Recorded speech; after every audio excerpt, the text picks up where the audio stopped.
Di sini saya akan menjelaskan 5 cara bagaimana mengaktifkan pikiran bawah sadar kita dan memprogramnya. Terima kasih bagi Anda yang sudah bergabung di kelas pelatihan saya ataupun yang sudah membeli kitab Jago Ilmu Hipnotis. Dan bagi Anda yang belum subscribe, silahkan Anda subscribe di sini dan aktifkan lonceng notifikasinya. Yuk simak videonya dari awal sampai akhir biar Anda paham.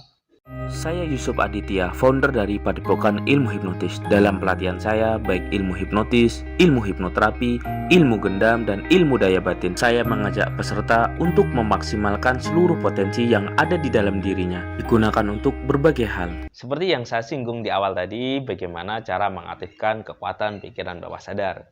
Nah, karena pada dasarnya kehidupan manusia itu dikontrol oleh 2 pikiran. Yang pertama adalah pikiran sadar, yang kedua adalah pikiran bawah sadar. Ingat, pikiran sadar itu memiliki kontrol sekitar 1-5%. Sedangkan pikiran bawah sadar memiliki kontrol sekitar 99% sampai 95%. Nah, jadi kehidupan kita itu sejatinya itu didominasi oleh pikiran bawah sadar. Jadi ketika Anda resah, galau, cemas, dan sebagainya, intinya emosi negatif itu menandakan Anda ada program negatif di pikiran bawah sadar. Terus bagaimana cara mengaktifkan pikiran bawah sadar ini agar hal tersebut bisa kita buang atau kita meminimalisirnya. Jadi seperti ini ya.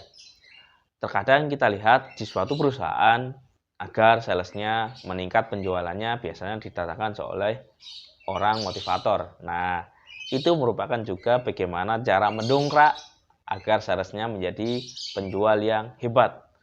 Terkadang kita juga sering lihat orang banyak bermasalahan, dia datang ke motivator untuk dimotivasi. Nah, ketika dimotivasi itu terkadang dia sudah meledak-meledak bersemangat. Akan tetapi ketika dia sudah pulang dimotivasi, yang terjadi adalah dia kembali loyo, kembali sedih. Nah, itu bagaimana? Nah, itu sama halnya kita naik mobil, ya kan? Setelah itu digas, akan tetapi kita lupa menonaktifkan handrem, istilahnya rem ya. Kalau di mobil itu ada rem. Kalau di sepeda motor kita sudah tancap gas, tapi kita masih rempol kanan kiri. Apa yang terjadi? Maka yang terjadi adalah kita akan mesin tersebut itu akan ngegas atau ngereng ya, istilahnya akan berdengung nih. Nah, itu bisa jalan apabila remnya sudah jebol. Nah, begitu juga dengan manusia. Ketika manusia itu dimotivasi, apabila itu mental blocknya belum dinonaktifkan atau dibuang, maka akan terjadi seperti itu. Jadi stagnan ya, tidak kemana-mana. Di sini saya akan menjelaskan 5 cara bagaimana mengaktifkan pikiran bawah sadar kita dan memprogramnya. Yang pertama adalah yaitu dengan cara figur otoritas. Nah, figur otoritas ini yaitu orang tua, guru, motivator, dan sebagainya. Itu membuat pikiran bawah sadar kita aktif. Jadi kita bisa minta saran ya dari orang-orang yang kita anggap memiliki otoritas atau kita anggap penting. Nah, yang kedua adalah pengulangan. Nah, pengulangan ini kita bisa minta nasihat seseorang atau kita bisa melakukan namanya afirmasi, yaitu mengucapkan kata-kata positif untuk diri kita sendiri. Nah, itu secara otomatis akan mengaktifkan pikiran bawah sadar. Contohnya seperti ini. Setiap hari tambah sehat, tambah sukses, tambah kaya, kehidupanku dirundung keajaiban dan keberkahan. Dan dimanapun dan kapanpun seluruh kehidupanku tercukupi dengan mudah. Seperti itu juga bisa. Jadi intinya Anda ucapkan kata-kata positif yang Anda ulang-ulang. Nah, yang ketiga adalah emosi yang intens. Nah, emosi yang intens bukan emosi marah, tapi emosi atau perasaan yang berlebihan. Contoh bahagia, sedih, senang.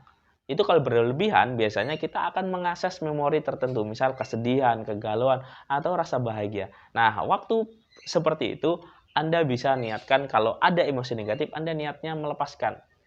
Teringat, oke, lepas, dibayangkan, dibuang. Nah, kalau Anda mengingat perasaan yang membuat Anda senang, happy, gembira, Anda bisa lipat gandakan. Terus, diniatkan untuk diterapkan sekarang. Seperti itu ya.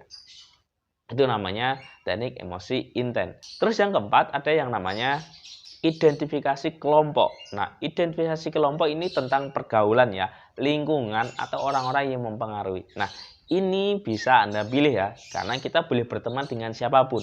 Akan tetapi, kita berteman dengan orang-orang yang memiliki penuh daya atau memiliki energi positif.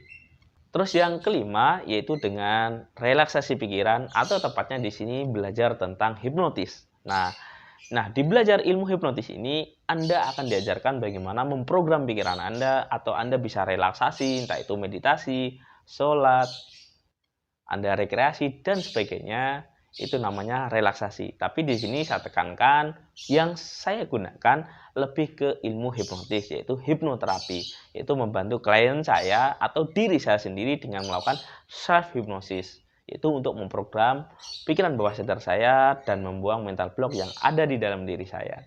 Nah, jadi seperti itu ya 5 tahapan yang bisa Anda lakukan untuk mengaktifkan pikiran bawah sadar Anda. Mungkin ini yang bisa saya bagikan buat teman-teman semuanya, dan bagi teman-teman yang ingin mempelajari tentang ilmu hipnotis, ilmu hipnoterapi, ilmu gendam, dan ilmu daya batin, silahkan teman-teman semuanya hubungi nomor yang ada di kolom ini ya. Nanti semuanya dibimbing sampai bisa. Oke, saya akhiri. Salam hipnosa.